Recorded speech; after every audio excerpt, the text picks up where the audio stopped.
للعروس اللي كما برق المخيلة على استوديو رياحين وخزامة هذه شرف فخر بنت الأصيلة بنت سلطان الفخر شيخ النجامة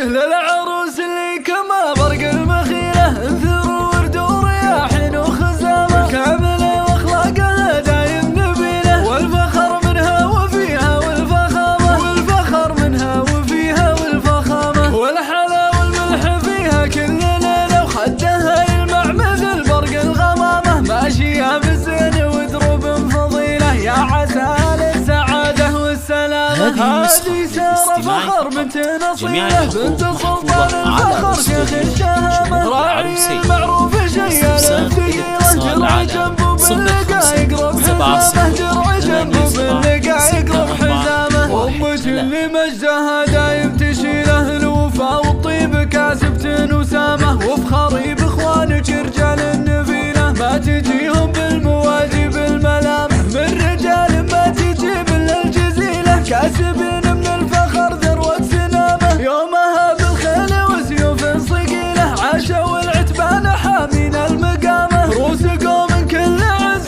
تنتمي له هامة العتبان تعنو كل هامة العتبان اهل الثلاث المستحيلة الرجال اهل المراجل والزعامة والله انهم بالمقام قبيلة طيبهم معروف الياقوط القيامة العروس اللي كما برق المخيلة انثر ورد ورياحين وخزامة كاملة واخلاقها دايم نبيلة والفخر منها وفيها والفخامة والفخر منها وفيها والفخامة والحلا والملح فيها كل ليلة وخدها يلمع مثل برق الغمامة ماشية بالزين ودروب فضيلة يا عسى للسعادة والسلامة هذه سارة فخر بنت نصيلة بنت سلطان الفخر شيخ الشهامة راعي المعروف شيالة ثقيلة درعي جنبه باللقا يقرب حزامه درعي جنبه باللقا يقرب حزامه أمك اللي مجدها دايم تشيله الوفا والطيب كاسبة وسامة وفخري باخوانك رجال النبيلة ما تجيهم بالمواجب الملامة من